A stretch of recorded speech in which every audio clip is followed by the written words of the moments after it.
Hello my beautiful souls, कैसे हैं आप लोग। उम्मीद है आप लोग बहुत अच्छे होंगे। जितने भी मेरे नए और पुराने सब्सक्राइबर हैं, आप लोगों का मेरे चैनल पे तहे दिल से स्वागत है। और अगर आप मेरे चैनल पे नए हैं तो मेरे चैनल को सब्सक्राइब कर लें और घंटे का बटन जरूर दबा लें, ताकि फ्यूचर नोटिफिकेशन जो वीडियो का होगा वो सबसे पहले आपको मिलेगा और उससे आप लाभान्वित सबसे पहले होंगे। देखिए, आज मैं डीएम का कन्फेशन लेकर के आया हूँ कि डीएम की करंट एनर्जी क्या है। तो इस बात को आप लोग समझेंगे अच्छे से। बहुत सारी बातें मैं करूँगा अभी। किसी भी प्रकार की कोई भी क्वेरी है मैरिज से रिलेटेड या लाइफ से रिलेटेड या किसी भी प्रकार के ट्विन फ्लेम से रिलेटेड, अगर कोई क्वेरी है तो आप मुझसे कनेक्ट कर सकते हैं। मेरा चैनल मेरे नंबर पे उपलब्ध है। टैरो रीडिंग भी उपलब्ध है, आप उसको भी करवा सकते हैं। इनर वर्क क्लास अवेलेबल है। किसी भी प्रकार का कोई भी हीलिंग, चाहे वो एंसेस्टर हीलिंग हो या फिर किसी भी प्रकार का कोई भी हीलिंग हो, तो उसका सेशन भी उपलब्ध है। आप वो पेड है, आप उसको ले सकते हैं। ठीक है। एंसेस्टर हीलिंग, जितना भी प्रकार का हीलिंग होता है, मिरर वर्क या फिर सबकॉन्शियस माइंड हीलिंग, ये सब जितना भी प्रकार का होता है वो मेरे से आप कंसल्ट करके उस क्लास को ज्वाइन कर सकते हैं। तो आज मैं डीएम का कन्फेशन लेकर के आया हूँ कि डीएम की करंट एनर्जी क्या है। बहुत सारे लोग हैं जो इनर वर्क प्रोग्राम ज्वाइन किए हैं, उन लोगों को बहुत ज़्यादा फायदा हो रहा है। आप चाहें तो उसको आप भी ज्वाइन कर सकते हैं, आपको भी बहुत फायदा होगा। देश विदेश के बहुत सारे लोग हैं जिन्होंने ज्वाइन किया और उनको फ़ायदा हो रहा है। परमानेंट रियूनियन हो रहा है, उसके बाद मैरिज हो रही है, शादी हो रहे हैं, सब हो रहा है। तो एज़ यू लाइक इट, मेरा काम बताना है ताकि आपको इन्फॉर्मेशन मिल सके और आप उसको समझ सकें। लैंड डिस्प्यूट से रिलेटेड, किसी प्रकार की प्रॉपर्टी से रिलेटेड, मैरिज से रिलेटेड, तंत्र मंत्र से रिलेटेड, भूत बाधा, प्रेत बाधा, किसी प्रकार की कोई भी क्वेरी है तो आप मेरे से कंसल्ट कर सकते हैं। देखिए, मैं मेहनत करता हूँ तो थोड़ा आपको इन्फॉर्म करता हूँ, ताकि किसी प्रकार की कोई क्वेरी होगी, ये वीडियो किसी के पास पहुँचेगा तो वो अवश्य मेरे पास कनेक्ट करेगा। तो डीएम की करंट एनर्जी क्या है मैं अभी आपको बताऊंगा। डीएम जो है वो बहुत रिग्रेट और सेम की एनर्जी में है, गिल्ट और सेम की एनर्जी में है। समझे? लो एनर्जी से ट्रीट कर रहे हैं और गिल्ट और सेम की एनर्जी में है और अपने किए पर पछता रहे हैं। जो भी वो किए हैं उस पर पछता रहे हैं कि शायद मैंने अगर ऐसा नहीं किया होता तो शायद आज डीएफ मेरे साथ होती। समझे? 2 साल से वो बहुत सारा चीज़ आपको कहना चाहते हैं, लेकिन ना चाह के भी मतलब कह नहीं पा रहे हैं। वो इतनी हिम्मत उनमें नहीं है, स्ट्रेंथ नहीं है कि आपको फेस कर सकें, आपसे बात कर सकें, आपसे मिल सकें। वो स्ट्रेंथ उनमें अभी तक नहीं है। बहुत सारे डीएम में है, आ रही है धीरे धीरे, तो वो बात कर रहे हैं। लेकिन बहुत सारे कलेक्टिव डीएम में भी उतना स्ट्रेंथ नहीं है कि डीएफ को फेस कर सकें, डीएफ से बात कर सकें। समझे? क्योंकि वो अपने किए पर पछता रहे हैं, अपने किए पर शर्मिंदा है। तो सोच समझ के की गई गलती के लिए माफ़ी इतनी आसानी से नहीं मिलती। समझे? सोच समझ के की गई गलती के लिए इतनी आसानी से माफ़ी नहीं मिलती। गलती उसको कहते हैं जो अनजाने में हो जाए। एक बार हो, 2 बार हो, उसको गलती कहते हैं। अगर बार-बार वही गलती कोई करे तो उसको गलती नहीं, उसको आदत कहते हैं, उसको फितरत कहते हैं। जो एक बेगैरत इंसान में होता है, जिसका कोई अपना ज़मीर नहीं होता, जिसका अपना कोई कैरेक्टर नहीं होता, उस प्रकार के लोगों में इस प्रकार की चीज़ें पाई जाती है, जिसका कैरेक्टर ज़ीरो होता है। जिसका कैरेक्टर नहीं होता, जो बेगैरत इंसान है, समझे? जिसके बात का कोई वैल्यू नहीं होता, उस प्रकार के लोगों में ये चीज़ पाई जाती है। और सोच समझ के की गई गलती के लिए इतनी आसानी से माफ़ी नहीं मिलती, और नहीं भी मिलती है। आसानी से क्या, नहीं मिलती है माफ़ी। इतनी आसानी से माफ़ी नहीं मिलती। जो सोच समझ के गलती करता है, तो डीएम 1 सप्ताह तक सोच करके बहुत सारी गलतियों को करते हैं। 10 दिन सोचते हैं, 5 दिन सोचते हैं, उसके बाद उस गलती को अंजाम देते हैं। तो आप लोग बताइएगा मुझे कि इस प्रकार की गलती की क्या कोई माफ़ी होती है क्या? माफ़ी तो देखिए डीएफ होती है, वो सब कुछ अपने अंदर समेट लेती है।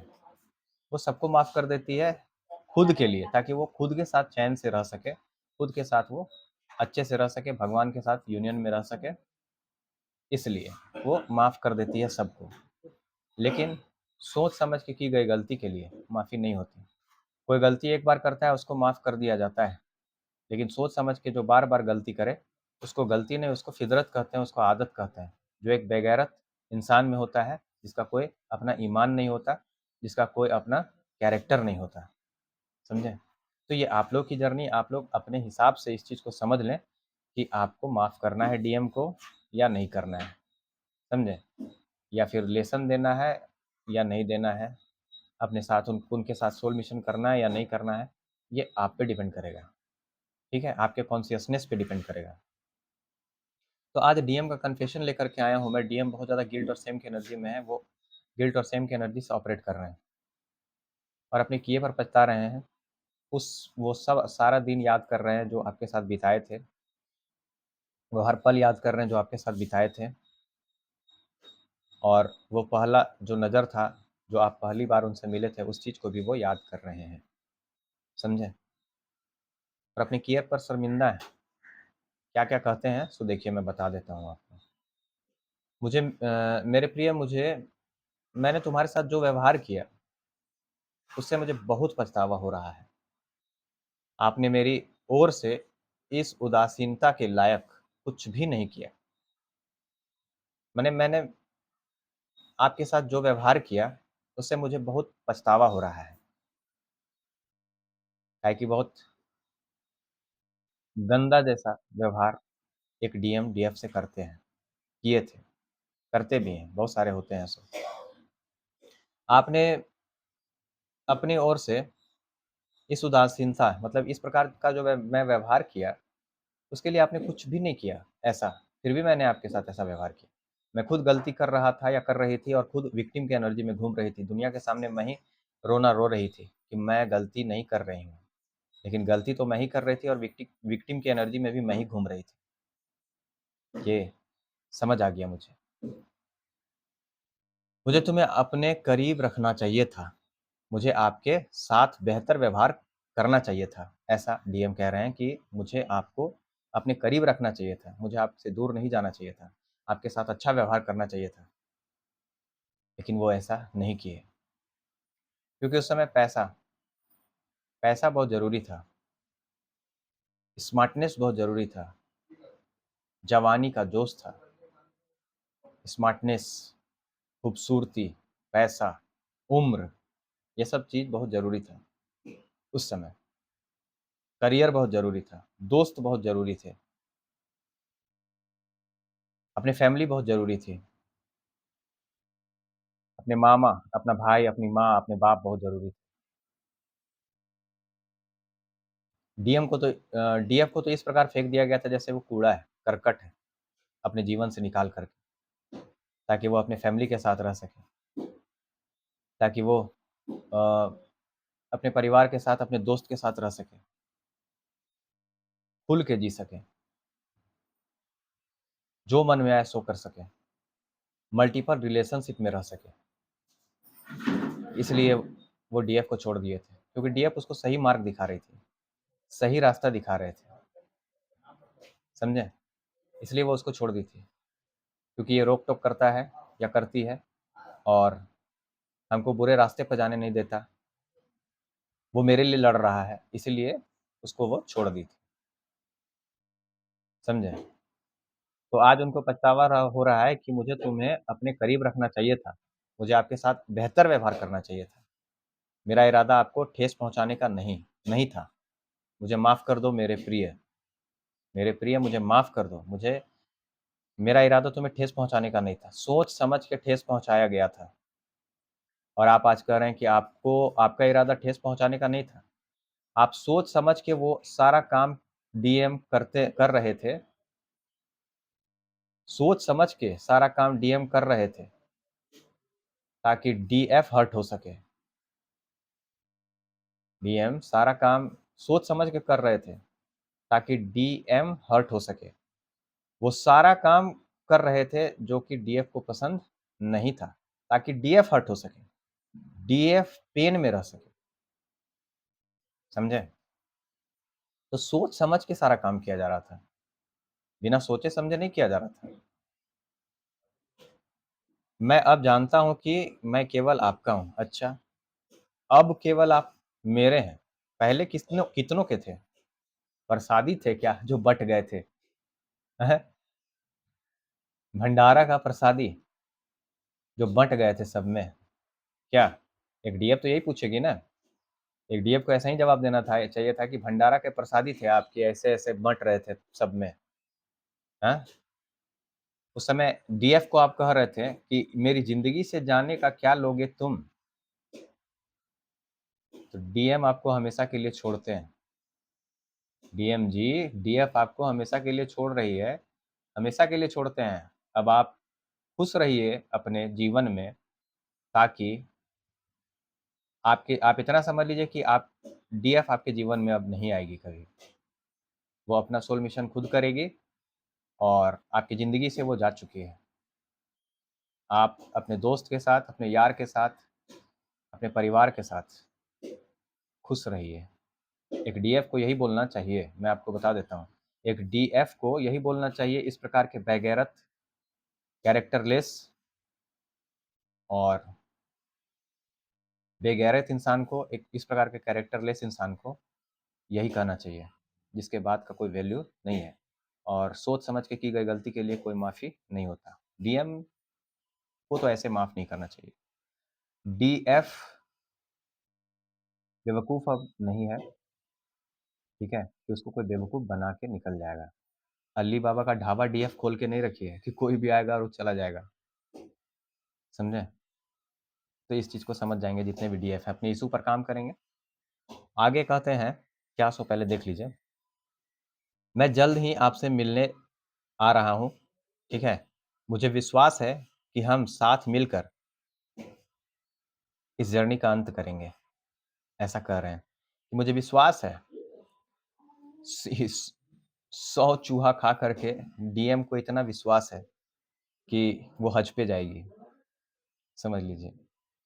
तो इस प्रकार के बेगैरत, कैरेक्टरलेस, बेहाया, बेशर्म लोगों को अपने जीवन में इतना आसानी से आना नहीं देना है। इस चीज़ को आप लोग जान लीजिए। देखिए, हर आदमी का जीवन अपना है। हर प्रकार का आपका अपना-अपना जो जीवन है, आपका लाइफ पर्पस अलग है, सोल मिशन अलग है, तो इस प्रकार का आप समझ लें कि आपका लाइफ कैसा है, आपका जीवन कैसा है। स्पिरिचुअलिटी आपको केवल ये सिखाता है ताकि आप खुद के साथ रह सकें और खुद के साथ सोल मिशन कर सकें, ठीक है? अपना-अपना सबका नज़रिया है जीने का, अपना-अपना सबका तरीका है जीने का कि वो किस प्रकार से अपना जीवन को जिएगा। बात को समझे मेरा कि मैं क्या कह रहा हूँ? तो इस प्रकार का डीएम का कन्फेशन है ये सब चीज़, समझे? तो बेवकूफ़ ना बनना, पहले ठोक बजा करके देख लीजिएगा कि क्या ये अवेकन है अथवा नहीं, डीएम, समझे? उसके बाद ही किसी को मौका दीजिएगा, नहीं तो मौका दीजिएगा ताकि वो फिर से आपको धोखा दे सकें। इस चीज़ को अच्छे से समझ लीजिएगा और अपने ऊपर काम करना है, अपने आप से जुड़ना है। अपने आप से जितना आप जुड़ेंगे, अपने ऊपर जितना आप काम करेंगे, उतना आप निखरते जाएँगे। तो ये जो जर्नी है, ये इसमें अपना-अपना सबका होता है लाइफ़, इसमें कोई सेम जर्नी नहीं होता, अपना-अपना सबका पर्सनल जर्नी होता है। तो आपको जैसा जीना है, आप उस प्रकार का जीवन जी सकते हैं। ये आप पे डिपेंड करेगा कि आप किस प्रकार का जीवन चाहते हैं। तो चलिए, नेक्स्ट टॉपिक के साथ फिर मैं मिलूँगा, है ना? बहुत जल्द आप लोगों का लाइफ़ कोच भोलालाल और स्पिरिचुअल गुरु, अगर आप मुझे मानते हैं तो। बाकी मैं खुद को मानता हूँ कि I am the best in the world, समझे? क्योंकि मैं माता महाकाली का बेटा हूँ, तो इतना जानता हूँ, तारा पुत्र हूँ, तो इतना जानता हूँ कि मैं कोई साधारण इंसान तो नहीं हूँ, इतना खुद को समझता हूँ मैं। क्योंकि माता है, मुझे किसी बात का कोई घमंड नहीं है, किसी बात का कोई ईगो नहीं। इसलिए नहीं क्योंकि मैं कुछ करता नहीं, माता का जो काम करवाती है मैं वही करता हूँ और उन्हीं का आदेश का पालन करता हूँ और मैं किसी भी चीज़ के लिए खुद को दोषी नहीं मानता हूँ, क्योंकि मैं कुछ करता ही नहीं। मुझे कोई कर्मा नहीं लगता, समझे? मैं कर्म के सिद्धांत को समझ चुका हूँ और मुझे कोई कर्मा नहीं लगता, क्योंकि मैं किसी भी चीज़ के लिए खुद को दोषी नहीं मानता, क्योंकि मैं कुछ करता नहीं, सब माता करवाती है, मैं वही काम को करता हूँ। माता का आदेश का पालन करना मेरा परम कर्तव्य है, सही बात है। तो चलिए, नेक्स्ट टॉपिक के साथ फिर मैं मिलूँगा। अगर आप मेरे चैनल पे नए हैं तो मेरे चैनल को सब्सक्राइब कर लें और घंटे का बटन ज़रूर प्रेस कर लें ताकि फ्यूचर जो वीडियो होगा उसका नोटिफ़िकेशन सबसे पहले आपको मिल सके और इनर वर्क क्लास अवश्य जॉइन करें ताकि आपको बहुत सारा लाभ हो और ठग बाज़ारी लोगों से दूर रहें ताकि आप अपना समय बर्बाद ना करें, अपनी जर्नी को डिले ना करें और सही जगह अपना एनर्जी लगाएँ ताकि आपको लाभ हो सके और अपना मनी भी लगाएँ सही जगह पे ताकि आपको लाभ हो सके। चलिए थैंक यू वेरी मच आप सबों का मेरे चैनल पे आप लोगों का स्वागत है। धन्यवाद। किसी भी प्रकार की तंत्र मंत्र से रिलेटेड, स्पिरिचुअलिटी से रिलेटेड, लाइफ से रिलेटेड, मैरिज से रिलेटेड, लैंड डिस्प्यूट से रिलेटेड, किसी भी प्रकार की कोई भी भूत बाधा, प्रेत बाधा वगैरह से कोई भी रिलेटेड अगर कोई क्वेरी है तो आप मुझसे कनेक्ट कर सकते हैं। मेरा चैनल पे नंबर है, आप मुझसे कनेक्ट कर सकते हैं। Thank you very much. Next topic के साथ फिर मिलूंगा। आपका लाइफ कोच तब तक के लिए आप लोगों से इजाज़त चाहता है। आप सब पर माता की कृपा बनी रहे और आप सब अच्छे से अपना लाइफ पर्पस करें और अपने जर्नी को अच्छे से जिएँ। Thank you very much. जय मातेश्वरी महाकाली।